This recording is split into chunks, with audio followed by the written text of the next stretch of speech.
Episode number 1 introduction था। Episode number 2 आपका पहला चैप्टर था, मैथ्यू एंड लूक का मैं साथ में लेके चल रहा हूं। अब बात करेंगे एपिसोड नंबर 3 पे, और वह है अध्याय नंबर 2, मैथ्यू चैप्टर 2 का और लूक चैप्टर 2 का। क्यों? क्योंकि मैथ्यू और लूक मैं बता चुका हूं, ज्यादा उसमें नहीं जाऊंगा। ये दो पुस्तक हैं जो यीशु के जन्म के वक्त क्या क्या बातें घटी, क्या क्या हुआ, जो कि मैं बता चुका हूं, और अभी तो और मसाला है, तो इसको मैं अभी शुरू कर रहा हूं। ओके, तो उम्मीद करता हूं कि आप सभी फेसबुक और यूट्यूब पे परफेक्टली तैयार हैं, आपका सब कुछ ठीक है। और जितने मसीह मंथन के सदस्य हैं, मैं आप सभी को, अगर आप देख रहे हैं, नीचे टाइप करिए कि यस मैं एमएमबी का मेंबर हूं और मैं यहां से आपको देख रहा हूं, लाइव देख रहा हूं। अदर कंट्री से हैं, दूसरे कोई डिनोमिनेशन से, उसको भी लिखिए, और जिसके चलते मुझे पता चलेगा कि आप लोग कहां कहां से देख रहे हैं। और ये इसलिए है क्योंकि प्रभु को महिमा मिले कि इतने जगह से आप लोग जो है खरी शिक्षाओं को सुनते हैं, अन्यथा दूसरा कोई मेरा मकसद नहीं है। आखिरी बार फिर पूछूंगा, क्या आप तैयार हैं? क्योंकि जो मसाला समझते हैं ना, आत्मिक मसाला, प्रभु का खाना मसाला, जी हां, जो इस वक्त मैं लेकर आया हूं, गजब का है, अद्भुत है।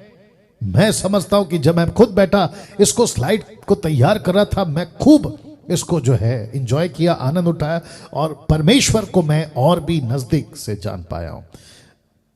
तो लिखा है study on 4 gospels, Matthew, mark, look, John, 400 समाचार की पुस्तकों पर अध्ययन, मत्ती, मरकुस, लूका, यूहन्ना। तो जिस चैप्टर पे आज हम बात करेंगे वह है मत्ती का दूसरा अध्याय और उसका अध्ययन। अब आप कहोगे पास्टर डैनियल लूका कहां है, लूका का दूसरा अध्याय का है? तो मैं आपको बता दूं कि दूसरा अध्याय का सिर्फ 1 से लेके वचन 12 तक में इतना मसाला है कि मुझे लूका की किताब में जाने का मौका नहीं मिला, और 12 के बाद जो लिखा है ना वो भी आज नहीं बता पाऊंगा। तो जिसके चलते मैं आपके बीच में आज सिर्फ मत्ती का किताब दूसरा अध्याय 1 से लेके 12 तक ही बता पाऊंगा, और उसमें इतना मसाला है कि आप उसको एंजॉय करोगे। तो फिर आपके बीच में रख रहा हूं कि मत्ती का दूसरा अध्याय आज हम यहां से लेसन नंबर 4 में, या एपिसोड नंबर 4 में, माफ करें, एपिसोड नंबर 3 में आपके बीच में मैं रख रहा हूं ना। दिमाग में आपको यह बात रखनी है कि मत्ती जो लिखता है या लिखा था, उसने यहूदियों को ध्यान में रखा था, यह मैं आपको बता चुका हूं। साथ ही साथ अभी तक आप कैसे पढ़ रहे थे मुझे नहीं मालूम, लेकिन अब यीशु को, कम ऑन गेट रेडी, बहुत तगड़ा पॉइंट दे रहा हूं, यीशु को आपने अभी तक जैसे पढ़ा था, आपके दिमाग में यह बात आने दीजिए कि मत्ती के एंगल से पढ़ा था। मत्ती ने कहा यीशु ऐसा पैदा हुआ, यीशु ने ये किया, यीशु ने वो किया, जो आगे आएगा। लेकिन मैं बता चुका हूं कि यीशु इससे लाखों गुना अद्भुत है। हाँ, यहां तो ताली बजनी चाहिए, शायद बजाया भी होगा आप लोगों ने। तो वापस आता हूं, यीशु इस मत्ती की किताब के 28 अध्याय में जो आपको चित्र दिखता है ना यीशु का, उससे लाखों गुना अद्भुत है यीशु, क्योंकि यीशु ने बहुत कुछ प्रकट नहीं किया है। यीशु के बारे में बहुत सारी बातें अभी भी रहस्यमय हैं या रखी गई हैं, लेकिन जब प्रकट होगा तो अद्भुत होगा। कई प्रभु के दासों ने, पतरस ने, पौलुस ने इन बातों की चर्चा की है, तो आपको यह ध्यान में रखना है। तो आप अभी जब मुझे सुनोगे तो मैं पहला एंगल आपके बीच में रखूंगा और एक कैरेक्टर भी रखूंगा, और वो कैरेक्टर का नाम है हेरोदेस। आप फोटो देख लीजिए, साथ ही साथ जो लिखा है वो भी देख लीजिए। तो लिखा है कि हेरोदेस राजा के दिनों में, क्योंकि ये जो लाइन है ना, ये आपके बाइबल की ही लाइन है। लेखक मत्ती, मैथ्यू लिखता है कि यीशु की चर्चा मैं करूंगा, लेकिन उसने वो एंगल रखा यीशु का कि हेरोदेस के राजा के दिनों में। तो दूसरा अध्याय इसी लाइन से शुरू होता है। तो हेरोदेस राजा के दिनों में यीशु का जन्म मत्ती के नजरिए से, वाह कैसा लग रहा है अभी तक यीशु के मत्ती के नजरिए से यीशु का जन्म। ओके, तो एक काम करते हैं, अब यहां से मैंने कहा था ना वचन वर्स बाय वर्स आपके बीच में आपको मैं अध्ययन दूंगा और पवित्र आत्मा मेरी सहायता करेंगे, ठीक है ना, क्योंकि बिना हम उसके कुछ नहीं कर पाएंगे। मत्ती का दूसरा अध्याय वचन 1 का ए पार्ट, मैं रिपीट करता हूं, वचन 1 का ए पार्ट। ए पार्ट मतलब समझते ए बी सी, हाँ ए पार्ट रख देता हूं, ये देख लीजिए ए पार्ट, ये देख लीजिए ये वाला ए पार्ट। तो लिखा है हेरोदेस राजा के दिनों में, जब यहूदिया के बैतलहम में, याद रखो राजा हेरोदेस, जो कि मैं आगे बताऊंगा, लेकिन जैसे जैसे लीड होता है बीच बीच में और भी पॉइंट आते रहते हैं तो बताता जाऊंगा। हेरोदेस राजा को यहूदियों को संभालने के लिए या उनके कौम के ऊपर एक लीडर होने के लिए या उसको राजा घोषित करने के लिए उस वक्त में इस व्यक्ति को नियुक्त किया गया था। और आपको बताता चलूं, यीशु, कम ऑन गेट रेडी, अद्भुत है, यीशु एक ऐसी पर्सनैलिटी तब भी थी, अब भी है, आगे भी रहेगी, जो छुप कर पैदा नहीं हुआ, जो किसी कोने में पैदा नहीं हुआ। यरूशलेम या मंदिर यरूशलेम का कहां है? यरूशलेम में। यरूशलेम कहां है? इज़राइल में। इज़राइल कहां है? मिडिल ईस्ट में। मिडिल ईस्ट कहां है? दुनिया का सेंटर, बीच। यीशु वहां पैदा हुआ जहां ऐसे लोग थे जिनको उस वक्त में पॉलिटिकली बड़ा स्ट्रांग समझा जाता था, फाइनेंशियली बड़ा स्ट्रांग समझा जाता था, ऐसे राजा थे जिनका दबदबा था। उन दिनों की बात मत्ती कहता है।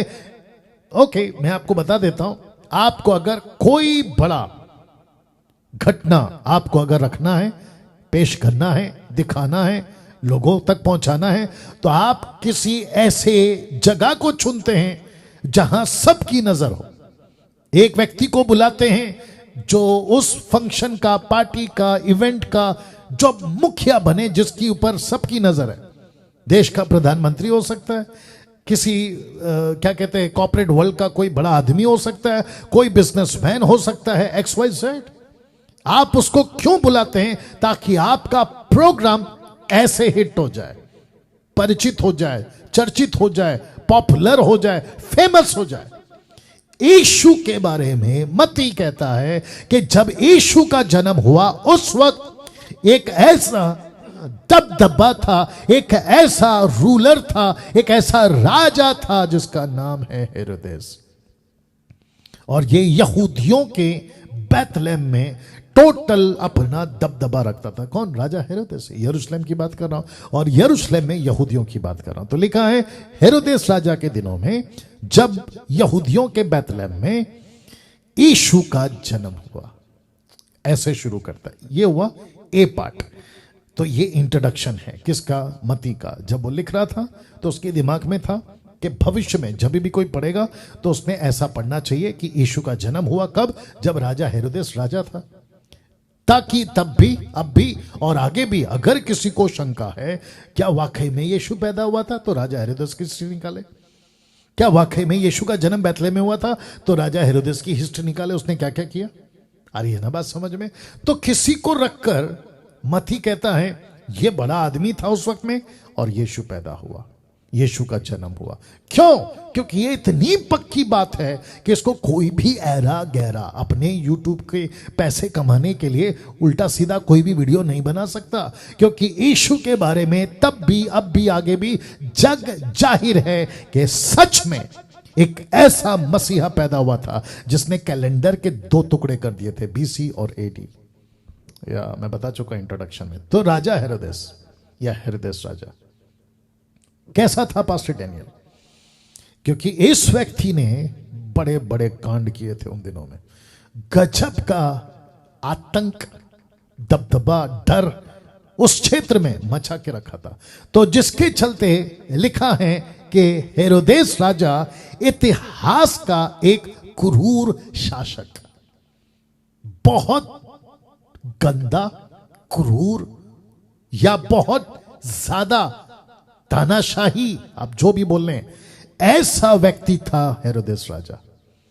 जब इसको पता चला कि कुछ इसकी पत्नियों में से कि वो इसके पद के या कुर्सी के पीछे है, उसने उसको मरवा डाला। हिस्ट्री मैंने पढ़ी है इसलिए बोल रहा हूं। साथ ही साथ इसके बच्चों में से जो उसके बेटा इसका पद लेने वाले थे, उसको मरवा डाला। ऐसा था ये राजा। तो लिखा है इतिहास का एक क्रूर शासक जो भी है, क्रूर, बहुत ज्यादा डराकर राज करने वाला। ऐसे दिनों में यीशु का जन्म होता है। सब प्लानिंग है साहब, सब कुछ ऊपर रखो, नहीं दिख रहा है। सब प्लानिंग है साहब, सब प्लानिंग है। 1200 लोग जुड़ गए हैं, मैं आपका वेलकम करता हूं। वॉच पार्टी, शेयर पार्टी करते रहें, शेयर करते रहे, वॉच पार्टी शेयर करते रहे, ताकि लोगों तक सुसमाचार ये बातें जा सके जो मैं रख रहा हूं। और बड़ी तैयारी के साथ आता हूं और आता रहूंगा, ठीक है ना? जी हाँ। तो ऐसा व्यक्ति, देखिए मैं कह रहा था ना, सब प्लान है यीशु को पृथ्वी पे पैदा कराने के पीछे, ताकि झटके में न्यूज जाए, ओ मसीहा पैदा हो गया। क्यों? क्योंकि हेरोदेस राजा, उसके पहले के राजा, नबूकदनेस्सर राजा और दानियल तक की बात कर रहा हूं, द प्रॉफिट दानियल, क्योंकि उसने तो प्रोफेसी करी है। 2 अध्याय, 9 अध्याय, 10 अध्याय, 11 अध्याय, 12 अध्याय, उसने तो मसीहा की प्रोफेसी करी है। तो उस वक्त में लोग वेट कर रहे थे, और ऐसे बड़े हाईली रिच और बहुत प्रसिद्ध राजाओं के बीच में यीशु का पैदा होने की चर्चा मसीह करता है। और दिमाग में क्या रखा है? यहूदियों को। नाउ तो आपको अभी तक यह पता चल गया कि हेरोदेस राजा एक ऐसा राजा है जो कि बहुत ज्यादा अपने जमाने में, इतिहास में एक ऐसा क्रूर शासक था, एक ऐसा व्यक्ति था, राजा था, जो किसी को चैन से नहीं रहने देता था। इसकी मर्जी पर सब चलना है, ऐसा था, ठीक है ना? तो इसका भी बी पार्ट आता था, क्योंकि मैंने आपको ए पार्ट रखा, अभी इसका बी पार्ट आ रहा है। तो बी पार्ट क्या है पास्टर डैनियल? लीजिए, लिखा है, देखो बी पार्ट लिखा है, पूर्व से कई ज्योतिष। ये जो शब्द है ना, कई ज्योतिष, आपको ये थोड़ा सा ध्यान में रखना है। कई ज्योतिषी प्लूरल फॉर्म है, प्लूरल वर्ड है। कुछ लोग कहते हैं कि जब तोहफा 3 था तो ज्योतिष भी 3 हो गए। तो मैं आपको बता दूं और वचन भी दूंगा ओल्ड टेस्टमेंट से कि ये 3 ज्योतिष नहीं थे, पहली बात, ठीक है ना? लेकिन बात करते हैं कि पूर्व से कई ज्योतिषी यरूशलेम में आकर पूछने लगे। ओके। तो लिखा है कि राजा के टाइम पे यीशु पैदा हुआ, लेकिन कुछ ऐसा चल रहा था उन दिनों में कि दुनिया के कोने कोने में जो सो कॉल्ड ईश्वर की तलाश करने वाले, नक्षत्र को पढ़कर बातों को, भविष्य को देखने वाले, उन दिनों की जो नॉलेज स्टडी थी उसके मुताबिक सच्चे परमेश्वर की तलाश करने वाले ऐसे लोगों को हाईली, मैं रिपीट कर रहा हूं, टोटल हाईली एजुकेटेड ज्योतिष जो हैं, ऐसे ज्योतिष उस वक्त यरूशलेम पहुंच गए। और इनकी तादाद, जरा फोटो देख लीजिएगा, इनकी तादाद 3 नहीं थी साहब, मैं रखूंगा झुंड की झुंड, मैं रखूंगा वचन को। साथ ही साथ आप ये देख सकते हैं, क्योंकि मेरे पास में दूसरा कोई फोटो नहीं मिला, मैं चाह रहा था कि मैं आपको तारा दिखा सकूं, ये लाइट दिखा सकूं। तारा बोलो, लाइट बोलो, ठीक है ना, बड़ी ज्योति बोलो, जो भी बोलो आप, इसको फॉलो कर रही है लोग। और ये जो लाइट है मैं उसका भी कनेक्शन दूंगा। लिखा है ये ज्योतिषी साधारण ज्योतिषी नहीं थे। ये ज्योतिषी हाईली एजुकेटेड, बहुत ज्यादा रिस्पेक्टेड, इनके अपने शहर, देश, कस्बे, जो भी आप बोलो, उसके अंदर या उनके बीच में ये वो ज्योतिष थे जिनका दबदबा था, जिनको बहुत ज्यादा अप्रिसिएशन मिला हुआ था कि इनकी बात सटीक होती है। इनको ये भी नाम दे सकते हैं, किंग मेकर्स। ये प्रोफेसी करते थे, भविष्य को देखते थे। क्या हुआ? सब ठीक है? भविष्य को देखते थे, तारों को, नक्षत्र को देखते थे, स्टडी करते थे और जाते थे कि तुम अगला राजा हो, तुम अगला राजा। तो इनको आप ये भी नाम दे सकते हैं कि किंग मेकर्स। और ये तो राजा हेरोदेस के पास आए, बोला एक और राजा है, हम उसको राजा घोषित करने आए। अरे बाप रे, मैं पहले से राजा हूं, और ऐसा राजा जिसका नाम है हेरोदेस, जो कि क्रूर शासक है, उसने अपनी पत्नी को नहीं छोड़ा, बच्चे को नहीं छोड़ा, वो कहता है कि दूसरा राजा कहां से आ गया। और ये come on get ready now राजा हेरोदेस इनसे मिलता है, मैं रखूंगा, राजा हेरोदेस इनसे मिलता है और इनकी बातों को ऐसे नहीं कहता क्या बकवास कर रहे हो या क्या हवा में बात कर रहे हो, अरे ये सब ऐसे ही है ना। उसने इन ज्योतिषी की बातों को पक्का पकड़ा, बोला यस, अगर ये कह रहे हैं तो बात तो पक्की होगी। तो मुझे नहीं पता कि ज्योतिषों के बारे में इतनी डिटेल में आपने कभी स्टडी करी नहीं करी, लेकिन आज करोगे आप, इसलिए मैंने कहा बहुत मसाला है। तो बिल्कुल क्या कहते हैं ना, अपने खाने का जो भूख है ना उसको बढ़ा ही लीजिए, है ना। आपका डेटा अगर 30 का है 60 का है तो उसको 100 कर दीजिए, ओके आपका मेमोरी कार्ड। एनीवे, तो पास्टर डैनियल आपने कहा कि ये 3 से ज्यादा थे, कैसे, लीजिए यशाया की किताब 60 का 6, the book of Isaiah chapter 6 verse 6 लिखा है, तेरे देश में ऊंटों के झुंड और मैदान और उपदेशों की सांडनियां इकट्ठी होंगी। कॉन्टेक्स्ट में मैं आऊंगा बाद में। तो लिखा है झुंड, ऊंटों के झुंड, कॉन्टेक्स्ट में आऊंगा, चिंता मत करिए। लेकिन ये उन्हीं की बात कर रहा है जो अभी आपको फोटो दिखाई, ये वाला। ये 3 नहीं थे साहब, ये तो बात पक्की है, ये 3 नहीं थे। और ना ही कहीं भी बाइबल में लिखा है मत्ती, मरकुस, लूका, यूहन्ना। और मैं आपको बता दूं कि ज्योतिषों का जिक्र सिर्फ मत्ती ने लिखा है, ना मतलब लूका, ना मरकुस, ना यूहन्ना, तीनों ने नहीं लिखा, सिर्फ मत्ती ने लिखा है। ओके, तो ये बात आपके दिमाग में रखिएगा। तो झुंडों के झुंड। ना पास्टर डैनियल आपने कहा कि ये ज्योतिष हाईली एजुकेटेड है, बहुत ज्यादा इनको लोग जो है अप्रिशिएट करते हैं, रिस्पेक्ट करते हैं, इनकी बात पर विश्वास करते हैं। राजा हेरोदेस जैसा आदमी विश्वास करता है। तो इसके पीछे का एक वचन से मैं आपको खाली झलक दिखा देता हूं। मेरे पास में ज्यादा डेटा नहीं है और ना ही किसी के पास में होगा, लेकिन जितना हमारे पास में आप तक मैं रखने की कोशिश करता हूं। तो इसकी एक कनेक्शन में ले जाऊंगा इस आदमी के पास में जिसका नाम है दानियल, the book of Daniel chapter 5 verse 11 onwards. देखो क्या लिखा है। लिखता है कि तेरे राज्य में दानियल एक पुरुष है। किसने कहा, आप सभी जानते हैं, जिसका नाम तेरे पिता ने बेलशस्सर रखा था। बाल देवता डैनियल की स्टोरी में आपको मैं बता चुका हूं। उसमें पवित्र ईश्वरों की आत्मा रहती, ईश्वरों प्लूरल फॉर्म है, नॉट सिंगुलर, ठीक है ना, बहुवचन, ईश्वरों की आत्मा रहती है। और उस राजा के दिनों में उसमें प्रकाश, प्रवीणता, ईश्वरों के तुल्य बुद्धि पाई गई। और हे राजा, तेरा पिता जो राजा था नबूकदनेस्सर, उसने उसको सब ज्योतिषों, तांत्रियों, कसदियों और होनहार बताने वालों को का प्रधान ठहराया था। मैं आपको बताता हूं कि इसके पीछे का लॉजिक क्या है। अब आप सोच के देखिए कि दानियल, फोटो रख देता हूं, दानियल नबूकदनेस्सर राजा के दिनों में ऐसी बुद्धि ज्ञान से परिपूर्ण था। तो राजा नबूकदनेस्सर ने कहा ओके, अगर आप इतने ज्यादा हाईली एजुकेटेड हैं, आपके अंदर ईश्वरों की आत्मा रहती है, आपके अंदर पराक्रम है, बहुत कुछ है, प्रकाश है, प्रवीणता है, बुद्धि है, नॉलेज है, विजडम है, तो मैं चाहता हूं कि आप ज्योतिषों को लीड करो, आप ज्योतिषों को टीच करो, तांत्रियों के ऊपर आप राजा बनो, उनको देखो क्या कर रहे, कैसे कर रहे। अब मैं आपको बताता हूं। तो जब दानियल इन ज्योतिषों के ऊपर लीडर बन गया, अधिकारी बन गया, प्रधान बन गया, रूलर बन गया, तो डंके की चोट पे बोलता हूं कि दानियल ने उनको क्या सिखाया या कितना सिखाया, ये तो बात है अलग।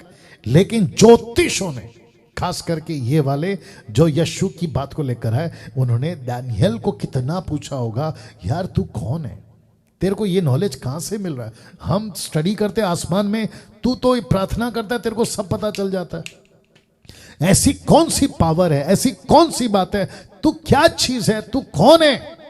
तब जाकर दानियल ने संभवतः, पक्की बात, पत्थर की लकीर वाला स्टेटमेंट नहीं दे रहा हूं क्योंकि मैं नहीं था उनके साथ, ऑब्वियस।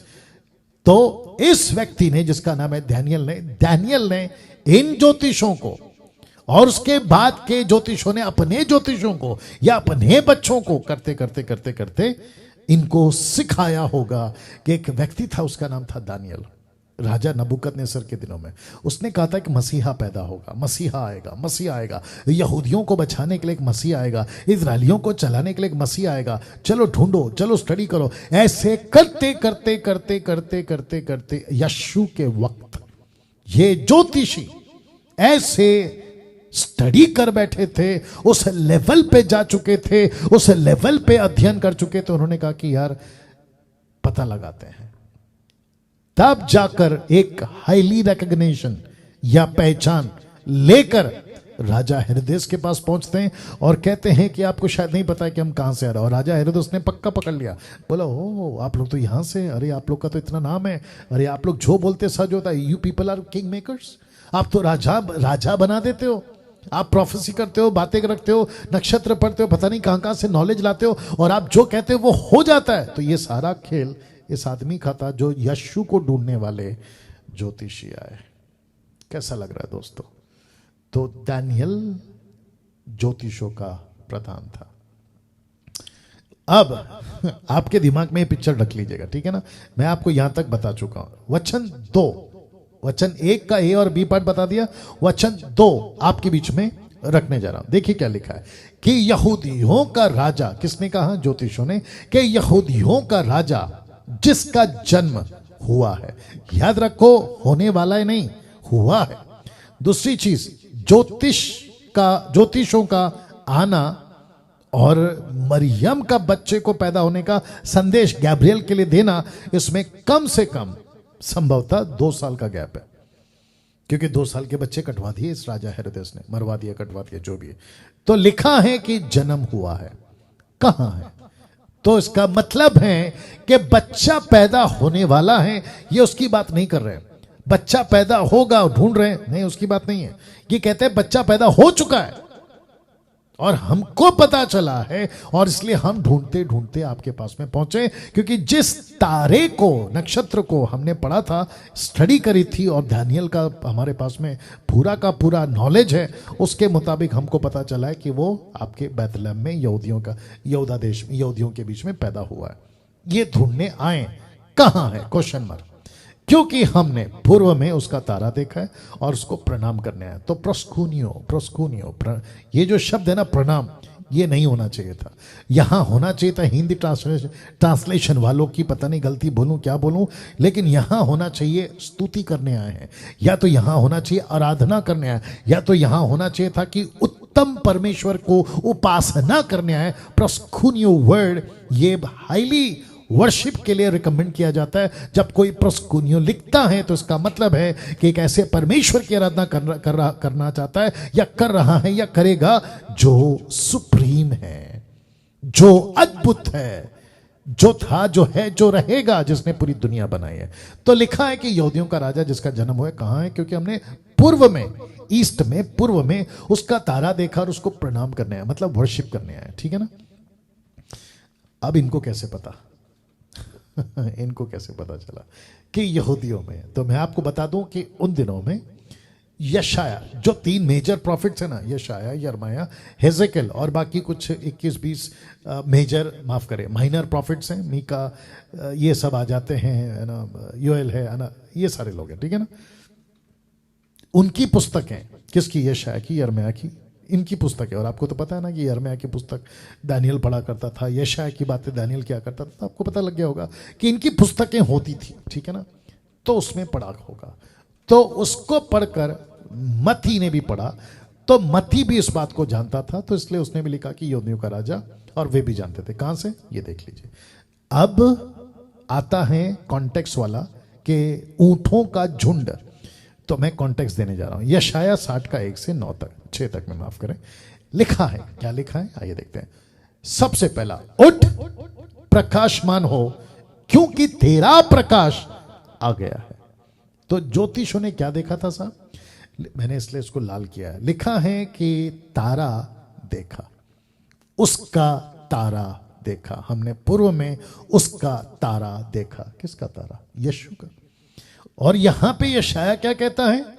प्रोफेसी करता है कि उठ प्रकाशमान हो, क्योंकि तेरा प्रकाश आ गया है। और यहोवा का तेज तेरे ऊपर उदय हुआ है। अब मैं इसी को आगे भी रखूंगा यूहन्ना जॉन द बैप्टिस्ट की भाषा में, ठीक है ना, सुनते जाइए। यहोवा का तेज तेरे ऊपर उदय हुआ है। वचन 2, देख पृथ्वी पर तो अंधियारा और राज्य राज्य के लोगों पर घोर अंधकार छाया हुआ है, परंतु तेरे ऊपर, यहूदियों की बात हो रहा है, इजरायलियों की बात हो रहा है, कि तेरे ऊपर यहोवा उदय होगा, उसका तेज तुझ पर प्रकट होगा। अब इसको देखो, जाति जाति तेरे पास प्रकाश के लिए, राजा तेरे आरोहण के प्रताप की ओर आएंगे। जाति जाति के लोग आएंगे, अपनी आंखों चारों ओर उठाकर देख, वे सब के सब इकट्ठे होकर तेरे पास आ रहे हैं। अब आपको कनेक्ट मिल गया होगा, कनेक्शन मिल गया होगा। तेरे पुत्र दूर से आ रहे हैं, तेरी पुत्रियां हाथों हाथ पहुंचाई जा रही हैं। वचन 5, तब तू उसे देखेगी और तेरा मुख चमकेगा, तेरा हृदय थर थर आएगा, आनंद से भर जाएगा, क्योंकि समंदर का सारा धन और जाति जाति की धन संपत्ति तुझको मिलेगी। मैं उसको आगे भी लेके जाऊंगा। वचन 6, तेरे देश में ऊंटों के झुंड और मिधान एपोदी देश की संडनियां इकट्ठी होंगी। शिबा के सब लोग आकर सोना लोबान भेंट लाएंगे। सोना और लोबान मैं लाऊंगा बाद में। और यहोवा का गुणनवाद आनंद से करेंगे। और इसको मैं लूका से कनेक्ट करूंगा। जब गडरियों ने देखा तो उन्होंने प्रभु की जय जयकार करी। अब मुझे बताइए कि ज्योतिष किसका इंतजार कर रहे थे? वो लाइट, तारा, लाइट, ये देख लीजिए। तो यहोवा ने कह दिया था, उठ प्रकाशमान हो, क्योंकि तेरा प्रकाश आ गया है। तो ऐसी एक रोशनी, ऐसा एक लाइट, जैसे यीशु ने कहा था ना यूहन्ना की किताब 20 का 21, 22, 23 में, उसने फूका फूका। और एक्ट्स चैप्टर 2 वर्स 1, पवित्र आत्मा पेंतिकोस्त के दिन कैसे उतरा? बड़ी आंधी के साथ में। यह तरीका है परमेश्वर का काम करने का। तो उसने कहा प्रकाश आएगा, प्रकाश आएगा, प्रकाश आएगा। ज्योतिष ने कहा कि वो प्रकाश हमको मिल गया, और वही ज्योति, वही बड़ा तारा, वही बड़ा प्रकाश उनको रास्ता दिखा रहा है। आगे भी रखूंगा, आगे भी रखूंगा। और मैं जानता हूं कि ये एंगल आपने शायद पहली बार सुना है। मैं जानता हूं इस बात को, और मैं प्रभु का धन्यवाद देता हूं कि मैं आप तक ये बात को पहुंचा पा रहा हूं। नाउ अब इसको देखिए, वचन 3, ये सुनकर हेरोदेस राजा और उसके साथ सारा यरूशलेम घबरा गया। आपको एक कनेक्शन देता हूं। अगर शहर का राजा खुश है तो शहर खुश है। अगर शहर का राजा तकलीफ में है तो शहर तकलीफ में है। अगर शहर का राजा गुस्से में है तो इसका मतलब है कि यरूशलेम को तकलीफ में आना होगा।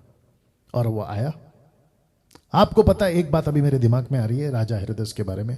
आपको पता है कि इसको यरूशलेम में कोई पसंद नहीं करता था उन दिनों में। हिस्ट्री बताती है, वो बात अलग है। इसको कोई पसंद नहीं करता था। तो इसने क्या किया, जब ये बीमार होकर मरने की अवस्था में था, तो इसने क्या किया, बड़े बड़े जो पद पे थे ना, सबको जेल में डलवा दिया। और जिस दिन ये मरने पर था, इसको पता चला कि आज मैं जाऊंगा, उसने सबको मरवा डाला जेल में। क्यों? क्योंकि इसको पता था कि जब मैं मरूंगा तो मेरी मौत पे तो कोई नहीं रोएगा। क्यों? क्योंकि मैंने इतना क्रूर शासन किया है। लेकिन मुझे चाहिए कि शहर रोए, मैं चाहता हूं कि यरूशलेम रोए। तो जिसके चलते इसने ऐसी हरकत भी करी थी। तो ये हिस्ट्री बताती है। इससे आप पता लगाओ। देखो लिखा, क्या लिखा है, हेरोदेस राजा और उसके साथ सारा यरूशलेम घबरा गया। क्यों? यरूशलेम क्यों घबरा गया?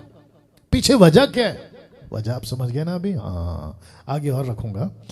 उसने लोगों के सब महायाजकों को और शास्त्रियों को इकट्ठे करके उनसे पूछा कि मसीह का जन्म कहां होना चाहिए। यीशु नहीं, नॉट जीसस, मसीह। अब आप इसको समझ जाओ, एंगल किसका है?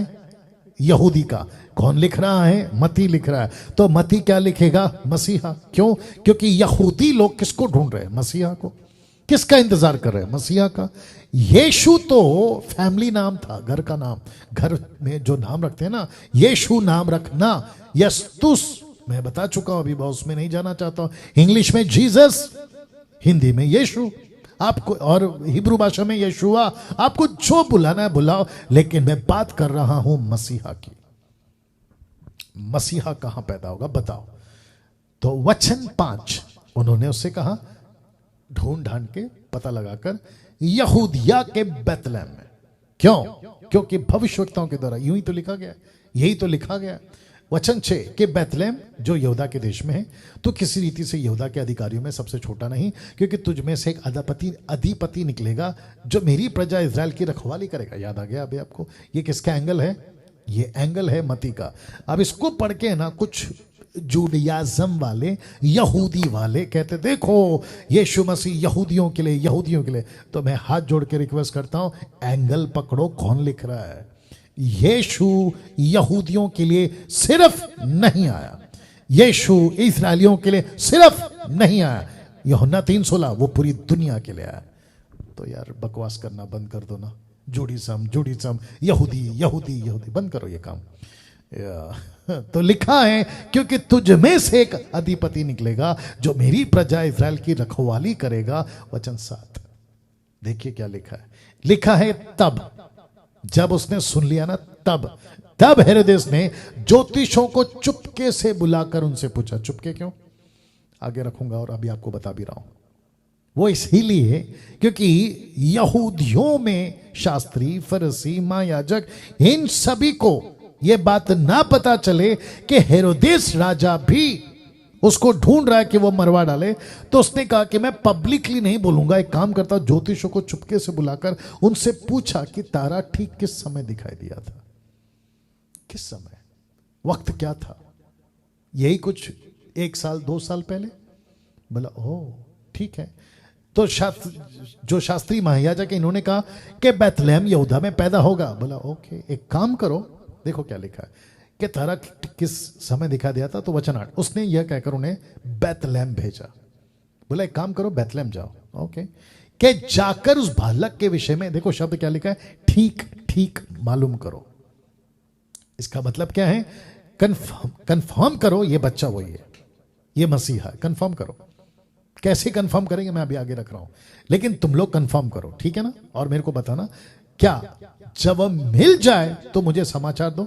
अब ये ट्रिक है, मैं इसका भी कनेक्शन दूंगा आगे, ताकि मैं भी आकर उसको प्रणाम करूं। प्रोस्कुनियो, वापस कहता हूं, ये प्रोस्कुनियो वर्ड है जो ग्रीक में मैं पढ़कर आपके बीच में आ रहा हूं, ठीक है ना?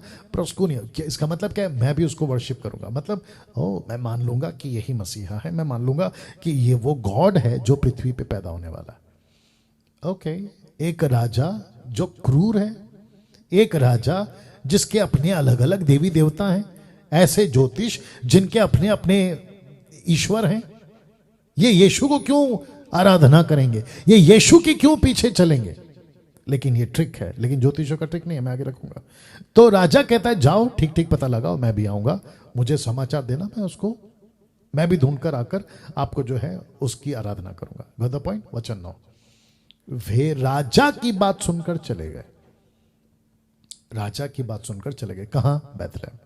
जरा शब्द पे ध्यान देना। देखो जो तारा उन्होंने पूर्व में देखा था। कब? शब्द पे ध्यान दीजिएगा, देखा था। उसको 1 साल हो गए, 1.5 साल हो गए, 2 साल हो गया। तो लिखा है कि जो तारा उन्होंने देखा था वह उनके आगे आगे चलने लगा।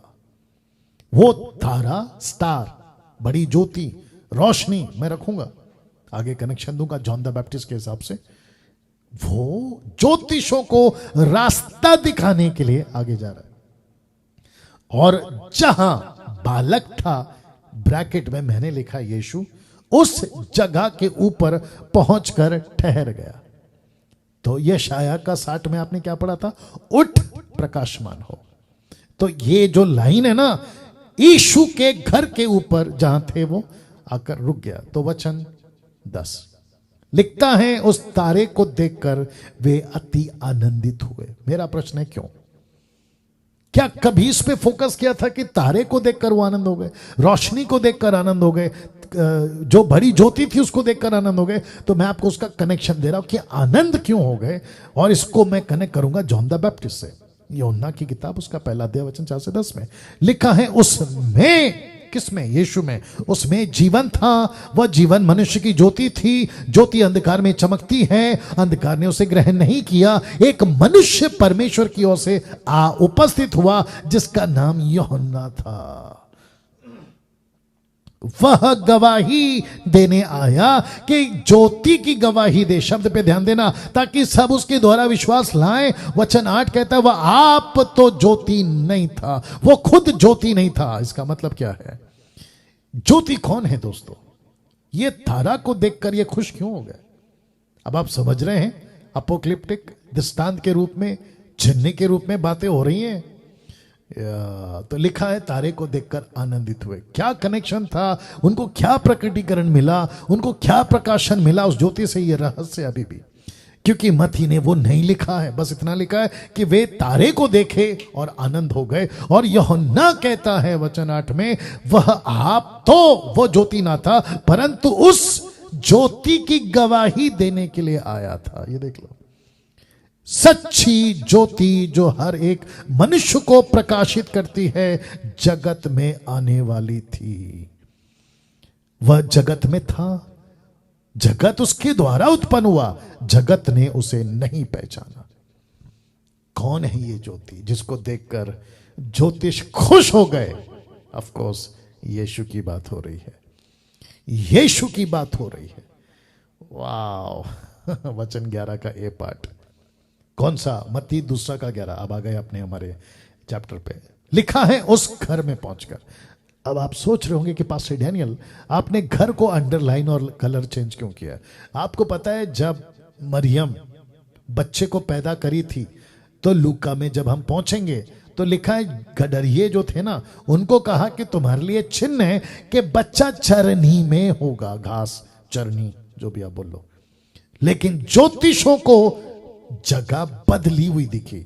अब कोई चरनी नहीं है, अब कोई भेड़ बकरियों का गौशाला नहीं है, नॉट गौशाला, माफ करें, या जो भी कह लीजिए, है ना, वो जगह नहीं है। लेकिन अब घर आ गए। अब आप सोचो कि जगह बदल चुकी है, वक्त बदल चुका है, टाइम जा चुका है। देखिए हमारी गलती क्या है ना, मसीह लोगों की, हम जो बाइबल पढ़ते हैं, खैर सबकी नहीं, कुछ की, एक लाइन में पढ़ते हैं। अभी ऐसा हुआ तो ये हुआ, गडरिये देखे तो ज्योतिष आ गया, ज्योतिष गए तो कोई और आ गया। ना ना ना ना, लंबा गैप है। तो लिखा है उस घर में पहुंचकर उस बालक को उसकी माता मरियम के साथ देखा। अब इसमें यूसुफ का है मेरे को नहीं मालूम, और ना ही पूछना मुझे, क्योंकि मैं तो नहीं लिखा। तो लिखा है बालक को उसकी माता मरियम के साथ देखा और मुंह के बल गिरकर, अब ये इंपॉर्टेंट लाइन आ रहा है, मुंह के बल गिरकर उसे प्रणाम किया। तो ग्रीक वर्ड क्या है? प्रोस्कुनियो। See this strong word for worship, मजबूत शब्द है ये आराधना का, प्रोस्कुनियो। आप टोटल, मैं इसके ऊपर प्रचार कर चुका हूं प्रोस्कुनियो के ऊपर कि what is the true worship. मैं तब दे चुका हूं, इसकी यूट्यूब पे वीडियो पड़ी हुई है ना। ज्योतिष जिनकी तादाद झुंडों में आई थी, सबके सब मुंह के बल गिर गए। मैं रखूंगा फोटो, अभी नहीं रखता हूं। मुंह के बल गिर गए सबके सब। बोले यार, पीछे तारा को देखकर आनंद मनाया, ऊपर से स्टडी करके बैठे, दानियल की स्टडी करके बैठे, दानियल की बातें दिमाग में घूम रही है, ये शाया की बातें दिमाग में घूम रही है। ये सब कुछ लेकर जब बच्चे को देख लिया आंखों से, तो लिखा है मुंह के बल गिर गए। मुंह के बल कौन गिरा था साहब? जॉन प्रकाशित वाक्य 1:10, मुंह के बल गिर गया। ये क्या गिर गए? मुंह के बल गिर गए। और लिखा है उन्होंने प्रणाम किया, मतलब वर्शिप किया।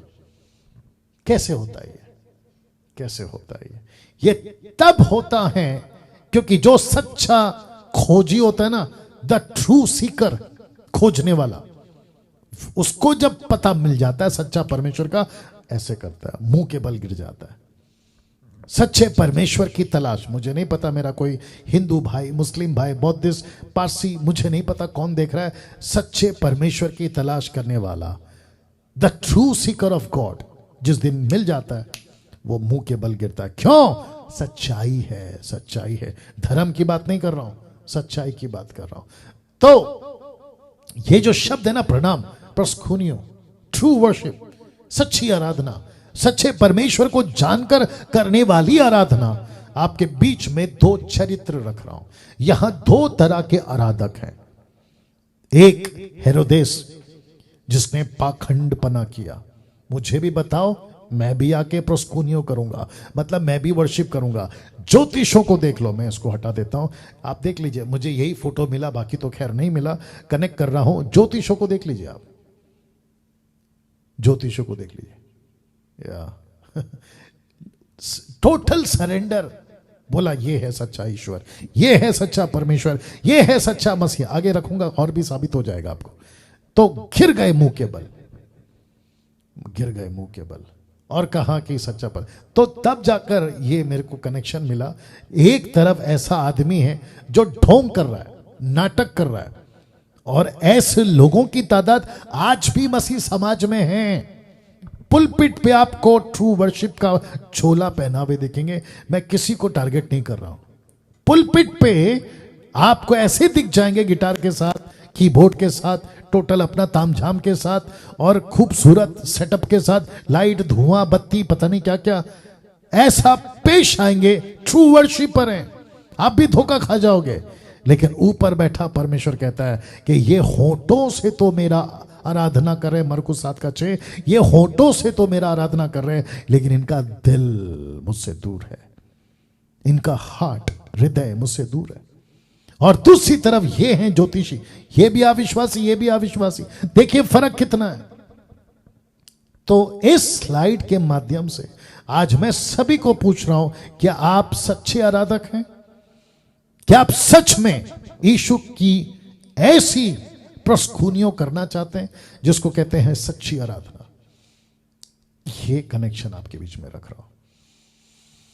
वाह, कुछ सेकंड इसको रखता हूं दोस्तों, क्योंकि मैं जानता हूं कि प्रभु का आत्मा आप लोगों से बात कर रहा होगा।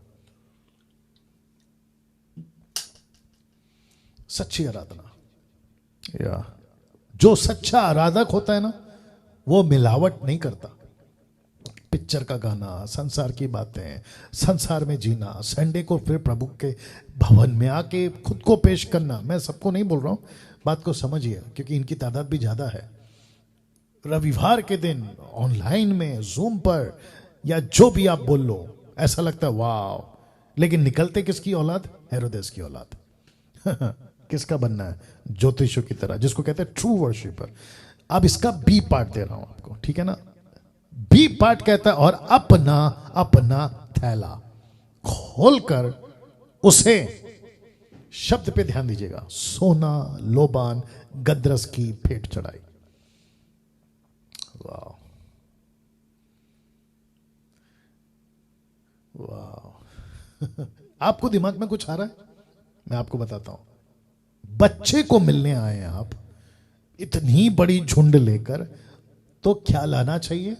खाने की चीजें, दूध, कपड़ा टाइप कुछ भी, लेकिन लाए क्या है? सोना, लोबान, गंधरस, ये गिफ्ट लाए हैं। गोल्ड है, फ्रैंकिंसेंस है, और मर प्रोनाउंसिएशन, या ये 3 चीज लेकर आए हैं। अब आपको मैं बता दूं कि गिफ्ट सिर्फ 3 नहीं है, यहां 4 चीजें दी गई थी। अब आप बोलोगे पास्टर डैनियल, यहां तो 3 है, चौथा कहां से आ गया? तो मैं दे देता हूं। तो एक है सोना, दूसरा है लोबान, तीसरा है गंधरस, और चौथा है उनका हृदय, हार्ट। वर्शिप की है ना, तो कहते हैं कि हम खुद को दे देते हैं। जब व्यक्ति खुद को देता है तो उसके लिए बाकी कोई चीजें मान्य नहीं रखती। सब दे दिया, खुद को दे दिया। अब बात करते हैं, क्योंकि मुझे वक्त का भी ख्याल रखना है, अब बात करते हैं कि थैला खोलकर उन्होंने क्या क्या निकाला। मैं उसके ऊपर आता हूं। तो सबसे पहला सोना, गोल्ड, इसके ऊपर आता हूं। और मैं देखूंगा कि टाइम पे मैं खत्म कर चुका, इसलिए मैंने शुरू में कहा बहुत मसाला। और मैं आपको डंकी की चोट पे बोलता हूं कि जो एंगल या जो मसाला प्रभु के वचन का आपके बीच में रख रहा हूं, शायद ही आपने कभी सुना होगा, ठीक है ना? तो बहुत मेहनत करिए, इसको खूब लीजिएगा, ठीक है ना? 1500 लोग अभी जुड़ गए हैं, मैं आप सभी का वेलकम करता हूं, ठीक है ना? लिखा है सोना, गोल्ड, लिखा है गोल्ड शब्द, सोना, गोल्ड शब्द का जिक्र पूरे बाइबल में 385 बार हुआ है, 385 टाइम्स, 385 बार। अब आपको बताता हूं कि गोल्ड मेटल, गोल्ड धातु, चांदी है, पीतल, ब्रास, लोहा, ऐसे करके जितने भी मेटल्स होते हैं ना, उन सब में कीमती कौन है? ऑफ कोर्स सोना। सोना किसको बताता है? राजा को बताता है। तो इस वक्त एक मैं फोटो रख देता हूं, फोटो देख लीजिए। और साथ ही साथ यशाया 60:5, मैंने कहा था ना मैं वापस लाऊंगा, अन्य जातियों की धन संपत्ति तुझको मिलेगी। कॉन्टेक्स्ट वही है, यीशु की है कॉन्टेक्स्ट में, अन्य जातियों की संपत्ति तुझको मिलेगी। तो साथ ही साथ मैं आपको यह भी बताता चलूं कि ऐसा हो सकता है कि क्या नाम है, मरियम, यूसुफ, उनके फैमिलीज आना जाना, एक तो गरीब थे, छोटा सा गांव है नासरत, पैसे की जरूरत पड़ी होगी, तो प्रभु ने कहा कि अन्य जातियों का पैसा, धन संपत्ति मैं तुझको दूंगा। तो गोल्ड, अब ये गोल्ड सिर्फ एक एंगल नहीं है कि उनको पैसे की जरूरत थी तो चलो पैसा मिल गया, ना ना ना ना ना, इसका असली मकसद याद रखो, ये ज्योतिष है। ओके, इनको सब पता था, स्टडी करके पहुंचे, तो इनको पता था जो ज्योतिष थे उसमें से एक बंदा आता है, एक ज्योतिषी आता है, जो भी आप बोल लो, आता है और उसको देता है गोल्ड। किसको? यीशु को। कहता है लीजिए, वर्शिप करते हुए कहता है लीजिए, आपके लिए गोल्ड लाए हैं। अब इसका कनेक्शन क्या है, मैं रख रहा हूं। जिस मसीहा की हम आराधना करते हैं ना, आप, मैं, अभी जो मैं बात कर रहा हूं, वो राजा है। वाह, ताली बजनी चाहिए। वो राजा है। जिस यीशु की अभी मैं प्रचार कर रहा हूं, जिस यीशु का प्रचार अभी आप सुन रहे हैं, जिसको पूरे आज के दिन पूरी दुनिया में आराधना, प्रार्थना जो भी की होगी, वो राजा है। किसने कहा? ज्योतिषों ने कहा ये राजा है। भेंट क्या लाया? सोना। क्या दर्शाता है? सब कुछ अपोक्लिप्टिक, सब कुछ दृष्टांत है, सब कुछ चिन्ह के रूप में। इस लैंग्वेज में आपको बाइबल पढ़ना है, इस तरीके से आपको बाइबल पढ़ना है। तो ज्योतिष कहते हैं ये बच्चा नहीं है, ये दरअसल राजा है। कैसे पास्टर डैनियल? हाउ? तो लिखा है पूरे नए नियम में कम से कम 70 बार kingdom of heaven, kingdom of heaven, kingdom of heaven आपको सुनने मिलेगा, और 32 बार kingdom of God, kingdom of God आपको सुनने मिलेगा। 70 और 30 कितना हो गया साहब? कम से कम 100 बार। आपको 100 बार से भी ज्यादा बोल लीजिए, आपको kingdom, kingdom, kingdom of heaven, kingdom of God. तो यीशु जब यरूशलेम पहुंचे तो उनके लिए नारे क्या लगे, आप ये फोटो देखकर अंदाजा लगा सकते हैं। नारे क्या लगे, मैं रख रहा हूं। मरकुस की किताब उसका 11 माफ करें, मार्क चैप्टर 11:10 लिखा है, हमारे पिता दाऊद का राज्य जो आ रहा है, धन्य है आकाश में होसन्ना, आकाश में होशन्ना, होसन्ना। ठीक है ना? ये क्या है? ये सब ऐसे ही हो रहा है? नहीं, सब कुछ अपॉइंटेड है, सब कुछ प्लान्ड है, सब कुछ टोटल फ्रेम किया हुआ है, डिजाइन किया हुआ है बाय गॉड हिमसेल्फ। तो यीशु का इस तरीके से गधी के बच्चे पे बैठ के जाना इत्तेफाक था, मजाक था, यूं ही था। घोड़े नहीं थे, ऊंट नहीं था, गधी के बच्चे पे क्यों? तो इसका भी ओल्ड टेस्टमेंट से मैं आपको कनेक्शन दे रहा, और वहां के लोगों को पता था, वहां के जो लोग थे ना समझदार, उनको पता था कि हमारा राजा आ रहा है। क्यों? क्योंकि यिर्मयाह की किताब उसका 9:9 कहता है, हे सियोन बहुत ही मगन हो, हे यरूशलेम जय जयकार कर, क्योंकि तेरा राजा तेरे पास आ गया है। वह धर्मी और उद्धार पाया हुआ है, वह दीन है, वह गधे पर वर्ण गधी के बच्चे पर चढ़ा हुआ आएगा। तो यीशु कैसे आ रहा है? यिर्मयाह की किताब के जकरिया 9:9 के हिसाब से, the book of Zechariah chapter 9:9 के हिसाब से गधी के बच्चे पे बैठ के आ रहा है। ये प्रोफेसी थी, कब पूरी हुई? यीशु के टाइम पे। कौन रिकॉर्ड कर रहा है? मरकुस रिकॉर्ड कर रहा है, 11:10। कैसा लग रहा है दोस्तों? कभी इस एंगल से समझा था बात को?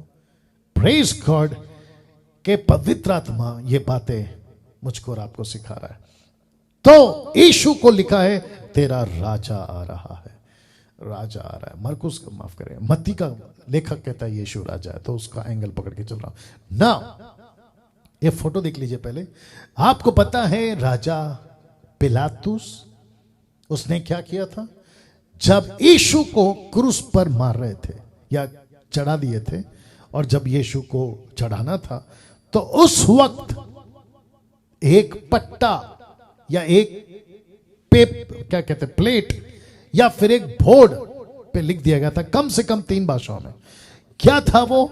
यूहन्ना की किताब 19:19, the book of John chapter 19:19 लिखा है पिलातुस ने एक दोष पत्र लिखकर क्रूस पर लगा दिया, और उसमें यह लिखा था हिब्रू, लैटिन एंड ग्रीक, इब्रानियों और आपका यूनानी और लैटिन या जो भी है 3 लैंग्वेज में, हिब्रू, लैटिन, ग्रीक। यीशु नासरी यहूदियों का राजा। अब मुझे बताइए क्या यह भी इत्तेफाक है? जी नहीं, ये इत्तेफाक नहीं है। अगर इत्तेफाक होता तो जकरिया 9:9 क्यों कहता और जॉन 19:19? और पिलातुस को किसने कहा कि लिखो बोर्ड पे कि यीशु नासरी यहूदियों का राजा है? और इसके ठीक पहले बहस हुई है महायाजकों की, ऐसे मत लिखो बल्कि ये लिखो कि इसने कहा कि ये राजा है, और ऑफ कोर्स यीशु राजा है, और ऑफ कोर्स यीशु ने कहा कि मैं राजा हूं। लेकिन पिलातुस कहता है कि नहीं, मैंने लिख दिया जो लिख दिया, हिब्रू, लैटिन एंड ग्रीक में 3 भाषाओं में। इसका मतलब है कि वहां की जो पब्लिक थी ना वो तीनों भाषाओं वाली थी, और लिखा कि ये यीशु जो क्रूस पे मर रहा है ये यहूदियों का राजा है। तो प्रश्न उठता है गोल्ड क्यों दिया? राजा है इसलिए दिया। एक और एंगल दे रहा हूं साहब, प्रकाशित वाक्य 19:16, the book of revelation chapter 19:16 लिखा है उसके वस्त्र और उसकी जांघ पर यह नाम लिखा है राजाओं का राजा और प्रभुओं का प्रभु। फोटो देख लीजिए या आपको जैसा मैंने कनेक्ट करने के लिए रखा है, कैसा लग रहा है? तो यीशु को सोना दिया गया। अब मुझे बताइए, जो उल्टा सीधा वीडियो बनाते हैं ना अलग टाइप के लोग, कि यीशु को हम कैसे राजा बोलते हैं, यीशु को हम कैसे गॉड बोलते हैं, अभी तो मैं आऊंगा आगे, यीशु को हम कैसे कहें कि यही मसीह है। तो ये जितनी घटनाएं तब घटी थी, तो क्या ये सब बकवास है, बंडल है, क्या है? एक एक लाइन में सत्य है, सच्चाई है। इस तरीके से आज आपको और मुझे अपने मसीहा को पेश करना है, और मुझे बेहद खुशी है कि मैं इस युग में आपको ये टीचिंग दे पा रहा हूं और आपके बीच में रख पा रहा हूं, जितने भी हिंदी समाज के लोग हैं। इसलिए फिर कहता हूं खूब शेयर करिए, खूब शेयर करिएगा। दूसरा तोहफा थैले से जो निकला, दूसरा तोहफा, और वो था लोबान, इसको हम ठीक नहीं कर पाए, या लोबान, फ्रैंकिनसेंस, लोबान। बहुत सारी बातें कर सकते थे बट मेरे को जो इंपॉर्टेंट था वो मैंने रखा। तो लिखा है वाइस मैन में से एक ने। वाइस मैन क्यों? ज्योतिष लिखना चाहिए था। माज़ाय, जो कि ग्रीक वर्ड से जो इंग्लिश ट्रांसलेशन आया माज़ाय, MAGI, माज़ाय। वाइस मैन क्यों लिखा इंग्लिश में? क्योंकि ये समझदार थे, वाइस थे, बुद्धिमान थे। तो उसमें से एक ने यीशु को लोबान दिया। अब प्रश्न उठता है लोबान क्यों? ये बच्चा लोबान क्या करेगा? लोबान का क्या करेगा? तो जिस ज्योतिष ने, जिसको इंग्लिश में वाइस मैन लिखा है, उसमें से एक, आप ये फोटो देख लीजिए, उसमें से एक जिसने लोबान दिया, क्योंकि ये खुद भी अपने अपने देश में याजक थे जो लोबान का काम करते थे, और पवित्र आत्मा ने सही अगुवाई की कि ये बच्चा वाकई में लोबान के योग्य है, फ्रैंकिनसेंस के योग्य। क्यों रख रहा हूं लोबान इजरायलियों के लिए एक याजक पद की सेविकाई को दर्शाता है ये लोबान। तो यीशु के बारे में बहुत कुछ लिखा है, मैं अभी एक एक करके आ रहा हूं। इजरायलियों के लिए एक याजक पद के सेविकाई को दर्शाता है, और क्योंकि ये खुद भी अपने अपने सोसाइटी, समाज, धर्म में ये प्रीस्ट थे, याजक थे, तो इनको पता चला कि ये जो बच्चा है ना, ये राजा के साथ साथ एक ऐसी सेविकाएं करेगा जिसको कहते हैं याजक की सेविकाएं। अब आपको बता देता हूं कि लोबान याजक क्यों यूज करते थे और क्या वो यूज करते थे?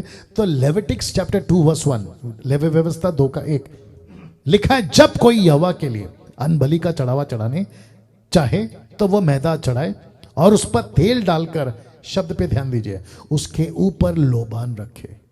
क्यों पता है? जब वो गर्म होता है लोबान, तो उसकी खुशबू ऊपर जाती है और परमेश्वर उस खुशबू को लेता है, कहता है वाह, याजकों ने अच्छा काम किया, याजक ने अच्छा काम किया, मैं खुश हो गया। ऐसे याजक का पद या ऐसे याजक का काम किसी को ना देते हुए, ये ज्योतिष, रख रहा हूं फोटो, ये ज्योतिष कहते हैं कि ये वो याजक बनेगा बच्चा। जब इन लोगों ने लोबान दिया था तो ये कहना चाह रहे थे कि यह बच्चा यहूदियों के लिए याजक बनेगा। इसको गिफ्ट, पहला सोना, दूसरा लोबान, ये देते वक्त में इनको कहा आप याजक हैं। सोच के देखिए, मां बगल में बैठी है, क्या सोच रही है, क्या चल रहा है? एक आता है सोना देता है, एक आता है लोबान देता है, क्या चल रहा होगा? यूनिक पैदा हुआ है, पवित्र आत्मा से मेरे घर में आ गया। कभी ये ज्योतिष तो कभी गडरिये तो कभी कुछ, कभी एलिजाबेथ, कभी जकरिया को जॉन द बैप्टिस्ट पेट में उछल रहा है। ये सब चल क्या रहा है? एक देखिए, मैं बीच में भी बोला था जब यीशु का प्रचार कर रहा था, यीशु के बारे में जब यीशु पैदा हुआ ना, चारों तरफ हल्ला था, चारों तरफ क्योस था, चारों तरफ न्यूज थी, खबर थी, एक ऐसा बच्चा पैदा हुआ है। जगत के किसी कोने में चुप कर पैदा नहीं हुआ यीशु। और मुझे नहीं पता चलता है कि इतना खूबसूरत तरीके से डिजाइन करके यीशु को पैदा किया। कुछ ग्रुप के लोग हैं जो यीशु को ईश्वर, गॉड और मसीहा मानने को तैयार नहीं। और मूर्खता की तो बात तब हो गई जब उस वक्त के, पहले सदी के वक्त के शास्त्री, फरीसी, महायाजक नहीं पहचान पाए। अब आप समझ जाओ कि शैतान का डिसीव करने का लेवल किस लेवल का है। ये फोटो देख लीजिए साहब आप लोग, और साथ ही साथ मैंने लिखा हिब्रूस, यानी इब्रानियों की किताब। इब्रानियों की किताब, अगर आप सिर्फ इब्रानियों की किताब में in the book of Hebrew लिखा है 11 times Jesus called as a great high priest. यीशु को 11 बार लिखा है बड़ा याजक, महायाजक, बड़ा, हाई और great priest, great high priest, कम से कम 11 times यीशु को सिर्फ ये किताब में, हिब्रू की किताब में। या कौन सा है, कैसा है, रखने जा रहा हूं, इब्रानियों 4:14। सो जब हमारा ऐसा बड़ा महायाजक आ गया ना, इंग्लिश में लिखा होगा high priest, great high priest, बड़ा महायाजक। ये शब्द किसी को नहीं मिला, ना हारून को मिला, ना उसके बाद के बच्चों को मिला, ना किसी को मिला, ना जीसस के टाइम पे जो हाई प्रीस्ट थे उनको भी नहीं मिला। ये नाम सिर्फ यीशु को मिला, बड़ा महायाजक। अभी मेरे साथ कनेक्ट रहिएगा, खूब मजा आएगा। यही आंकड़ा लिखा है कि बड़ा महायाजक जो स्वर्गों से होकर गया, अर्थात परमेश्वर का पुत्र यीशु। तो आओ हम अपने अंगीकार को दृढ़ता से थामे रहे। तो यीशु कौन है? बड़ा महायाजक। कहां पर गया? स्वर्गों में गया। प्लूरल शब्द है, स्वर्गों में से होकर गया, अर्थात कौन गया? यीशु। वाह! अब आप लोग सोच रहे होंगे कि पास्टर डैनियल, आपने टबरनैकल, संदूक, तंबू का दृश्य और महायाजक यीशु को ऐसा क्यों दिखाया? तो आपसे एक प्रश्न पूछता हूं। ये पहला तो मैंने पढ़वा दिया, आपको भी मैं चित्र दिखा रहा हूं, ठीक है ना? ये चित्र देख लीजिए साहब आप। ये है आपका टबरनैकल, टोटल जिसको कहते हैं तंबू। इसके अंदर ये सब कुछ है ना? बर्न्ट ऑल्टर है, फिर आपका टेबल ऑफ, है ना, जो धूप की वेदी होती है वो है, फिर आपका खाने का मेज है, फिर आपका कैंडल स्टैंड है, 7 कैंडल स्टैंड, मतलब, और साथ ही साथ में आपका आर्क है जिसको कहते हैं आर्क ऑफ कवनेंट है। ये सब कुछ है, देख लीजिए आप। यहां पे मतलब इसके अंदर, मंदिर के अंदर एक चीज नहीं है, तो लिखा है यहां एक चीज नहीं थी। अब आप लोग सोचिए, मैं कुछ सेकंड दे रहा हूं आपको, तब तक पानी पी लेता हूं। यहां एक चीज नहीं है। जानना चाहते हो क्या? या यहां एक चीज नहीं है, और आपको शायद कभी ध्यान गया नहीं गया मुझे नहीं मालूम, बट मुझे बेहद खुशी है और मैं एक्साइटेड हूं। वो एक चीज जो नहीं है आपको बताने के लिए, वक्त को ध्यान में रखना है इसलिए मैं आ रहा हूं, ठीक है ना। वो एक चीज जो यहां नहीं थी और वह थी सिंहासन, चेयर, बैठना नहीं था। अब आप बोलोगे क्यों, आपने कुर्सी को क्यों लाया? क्योंकि जो याजक होते थे उनको सब काम खड़े होकर ही करना है, क्योंकि कुर्सी नहीं है यहां पे। परमेश्वर ने मूसा को नहीं कहा कि कुर्सी रखो, हाई प्रीस्ट है कुर्सी रखो, बैठेगा, नो नहीं, उसको खड़े रहकर काम करना है। जो बकरी या जो भी मेमना या जो भी एनिमल्स ब्लड है उसको लेना है, खड़े होकर काम करना है, अर्पण करना है। क्यों पता है? शब्द खड़े होकर काम करना है का जो इशारा है ना कि ये ऑन एंड ऑन प्रोसेस है, मतलब ये चलता रहेगा।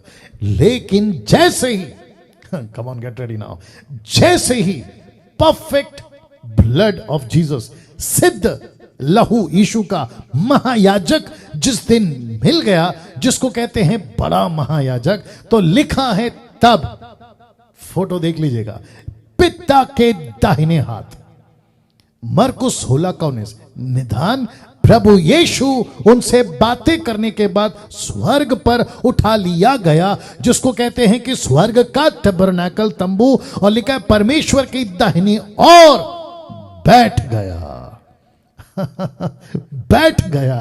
तो फोटो देख लीजिए, यीशु पिता के दाहिने हाथ में बैठ गया है। इसका मतलब क्या है? इसका मतलब यह है, जब अपना खुद का लहू देकर बैठ गया तो किसी प्रकार का और सैक्रिफाइस की जरूरत नहीं है, नहीं है, नहीं है, क्योंकि सर्वसिद्ध लहू मिल चुका था। और यही वजह थी, जब यीशु ने कहा पूरा हुआ, तो मंदिर का पर्दा ऊपर से लेकर नीचे तक फट गया। यह साबित करता है कि अब ऐसा महायाजक है जो कुर्सी पर बैठ गया है, जो सिंहासन पर बैठ गया है। और ये कौन है? ये हाई प्रीस्ट है, ये महायाजक है जो कुर्सी पर बैठ गया है। अब कोई धूप नहीं जलेगा, अब किसी प्रकार का कोई बकरी, भेड़ बकरी का खून नहीं चढ़ेगा, अब किसी प्रकार की सैक्रिफाइस की जरूरत नहीं। और इसलिए मैं बार बार कहता हूं कि जुडियाज्म में जो अभी चल रहा है ना नाटकबाजी, वो उससे दूर रहो, क्योंकि वो आपको वापस यीशु जो कुर्सी पर बैठ गया उसको उठाने पे मजबूर करेंगे ये लोग। ये तो बात अलग है कि किसी का बाप यीशु को नहीं उठा सकता, ये बात अलग है ना। वो बैठ गया, तो ये प्रश्न उठता है क्यों बैठ गया? प्रश्न उठता है क्यों बैठ गया? ठीक है, तो जवाब ले लीजिए और फोटो देख लीजिए। लिखा है इब्रानियों 9:12, बकरों और बछड़ों के लहू के द्वारा नहीं, पर अपने ही लहू के द्वारा एक ही बार पवित्र स्थान में प्रवेश किया। कौन सा पवित्र स्थान? यीशु को तो मंदिर के बाहर मारा गया, यीशु मसीह को तो कोसों दूर लेकर मारा गया, यीशु को तो गोलगता के पहाड़ पे मारा गया, मंदिर में कहां मारा गया? इसका ये दे देना प्लीज, क्या कहते हैं, चार्जर, इसको लगा दीजिए। मंदिर के बाहर हुआ है, नीचे लगा हुआ है शायद, लगा दीजिएगा। मंदिर के बाहर हुआ है, तो यीशु मसीह कौन से मंदिर में प्रवेश किया? जो हाथ का बनाया हुआ मंदिर में नहीं गया, बल्कि यीशु मसीह स्वर्ग का मंदिर है ना, उसमें गया। कैसा लग रहा है अजीजों? वाह, यहां तो ताली बजनी चाहिए थी। और लिखा है मंदिर में प्रवेश किया और अनंत छुटकारा प्राप्त किया। ये जो शब्द है अनंत छुटकारा, इसके बाद कोई सैक्रिफाइस नहीं दिया, ना ही देना है। इसलिए जितने लोग मुझे सुन रहे हैं, अब कोई बाकी सैक्रिफाइस, बलिदान नहीं बाकी है, क्योंकि सर्वसिद्ध ने हमेशा के लिए आपके मेरे लिए कीमत चुका दी। यीशु को कहा गया अनंत छुटकारा, यीशु को कहा गया कि द फाइनल हाई प्रीस्ट, यीशु को कहा गया कि यही है आखिरी वाला। उसके बाद कोई कॉन्सेप्ट नहीं आता महायाजक का। तो जितने भी बॉसगिरी करना चाहते ना, मैं प्रीस्ट हूं, मैं याजक हूं, मैं अलाना हूं। अभी बीच में कोई था, मैं बात कर रहा था, मैंने पूछा तुम ऊपर से लेके नीचे तक सफेद कपड़ा में भी कहता है तू मलकासिदिक की रीति पर सदा के लिए याजक है। वो दूसरी जगह कौन सा है? भजन संहिता 110 का 1 से 4 तक में मेरे प्रभु से यहोवा की ये वाणी है, तू मेरे दाहिने बैठ जब तक कि मैं तेरे शत्रुओं को तेरे चरणों की चौकी ना कर दूं। तेरा पराक्रम का राज्य दंड यहोवा सिय्योन से बढ़ाएगा। तू अपने शत्रुओं के बीच में शासन करेगा। तेरी प्रजा के लोग तेरे पराक्रम के दिन स्वच्छ बलि बनते हैं। तेरे जवान लोग पवित्रता से शोभ्यमान और भोर के गर्भ से जन्मी हुई और उसके समान तेरे पास हैं। अब इसको देखो, यहोवा ने शपथ खाई है और ना पछताएगा, नहीं पछताएगा। क्या? कि तू मेलकिसेदेक की रीति पर सर्वदा का याजक है। यीशु सर्वदा का याजक है। यीशु के बाद कोई और नहीं। बीच में किसी ने कहा यीशु के बाद एक और आया है। नहीं आया। आपको अपना कहानी बनाना है, बनाओ। इब्रानियों 7:21 लिखा है, क्योंकि वे तो बिना शपथ याजक ठहराए गए, पर यह शपथ के साथ उसकी ओर से नियुक्त किया गया, जिसने उसके विषय में कहा कि प्रभु ने शपथ खाई और वह उसे फिर ना पछताएगा कि तू युगान युग याजक है। यहोवा यीशु को महायाजक बनाकर नहीं पछताएगा कि तू युगान युग याजक है। समाप्ति पे आ रहा हूं। तीसरा, गंधरस नाउ, जब तक गोल्ड दिया था ना तब तक ठीक था, लोबान दिया तब तक भी ठीक था, पर जब गिफ्ट, अब ये गिफ्ट इनको परेशान करेगा या करा होगा। कौन सा? गंधरस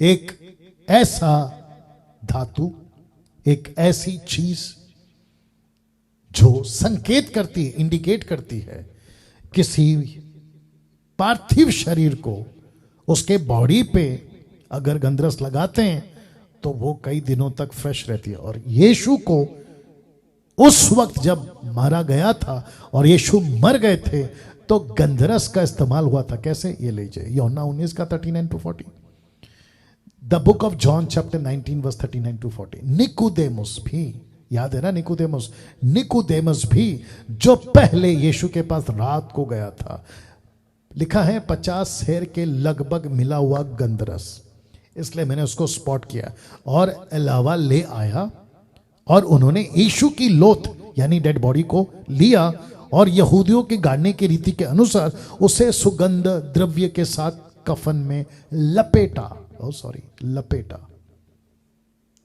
तो इसका मतलब है कि यीशु को जब बच्चे के रूप में ये वाइस मैन लोगों ने, ज्योतिषों ने देखा तो कहा ये राजा है। दूसरा आता है कहता है यस ये याजक है। तीसरा आता है कहते हैं यस ये वो याजक और ये वो राजा है जो पूरे मानव जाति के लिए मर जाएगा। और इसका मरना, प्रकाशित वाक्य 13:8, पृथ्वी के वे सब रहने वाले जिनके नाम इस मेमने की जीवन की पुस्तक में नहीं लिखे गए, जो जगत की उत्पत्ति के समय से घात हुआ है। तो यीशु कब क्रूस पे मरा? 2000 साल पहले नहीं। अब ये जो ग्रुप है ना जो उल्टा सीधा वीडियो बनाते हैं, तो उनके नॉलेज के लिए भी बता दूं कि तुम ये कहते हो कि यीशु 2000 साल पहले मरा, लेकिन यीशु मसीह तो उत्पत्ति नहीं हुई थी, दुनिया का फाउंडेशन नहीं हुआ था, कोई भी कुछ नहीं बना था, सूरज चांद तारे जानवर पेड़ पौधे कुछ नहीं, यीशु तभी मर गया था। वाह जगत की उत्पत्ति के समय से घात हुआ था। तो तीनों गिफ्ट क्या बताता है? सोना राजा को दर्शाता है, लोबान महायाजक को दर्शाता है, गंधरस मृत्यु को दर्शाता है। अब आप सोच के देखिए, क्या ये इत्तेफाक है? क्या ये मजाक है? क्या ये यूं ही हो रहा है? इसके आने से पहले प्रोफेसी हुई है, प्रोफेसी भविष्यवाणियां 600 साल 700 साल क्या करती है। सो ये सच्चा है, आपका बाइबल सच्चा है, आपका यीशु सच्चा है जिसके पीछे आप चल रहे हैं। राजा है, महायाजक है, और ये राजा महायाजक ऐसा है जो मानव जाति के लिए मर जाएगा। अब अंत में वचन 12 आपके बीच में रख रहा हूं और ये फोटो देख लीजिए। दूसरा मार्ग लिया तो वचन 12 में लिखा है, स्वप्न में ज्योतिषों ने स्वप्न में ये चितौनी पाकर कि हेरोदेस के पास फिर ना जाना, लिखा है वे दूसरे मार्ग से होकर अपने देश को चले गए। अब ये क्या बताता है, मैं आपको बताता हूं। दूसरा मार्ग लेने का अर्थ है जो यीशु से मिल जाता है उसका जीवन तो बदलेगा ही। तो जब इनको यीशु दिख गया, इनको पता चल गया ये राजा है, ये महायाजक है, ये मानव जाति के लिए क्रूस पर मरेगा, तो स्वर्गदूतों ने कहा कि ओके, अब आपको सत्य पता चल गया, आपकी खोज पूरी हो गई, आपको सच्चा मसीहा मिल गया, अब राजा हेरोदेस के पास में नहीं जाना। बोले क्यों? क्योंकि वो उसको मरवा डालेगा। और ये बात अलग है कि परमेश्वर बचा सकता है, लेकिन वो प्रोसेस जो है था ना कि बहुत तुच्छ गिना जाएगा, उस प्रोसेस से गुजरना था। नहीं तो किसी का बाप यीशु मसीह को मारना तो दूर, सोचना तक भी नहीं होगा, नहीं हो पाएगा, हैसियत नहीं है साहब। तो मार्ग बदल गया, इनका जीवन बदल गया, इनकी सोच बदल गए, सब कुछ बदल गया साहब।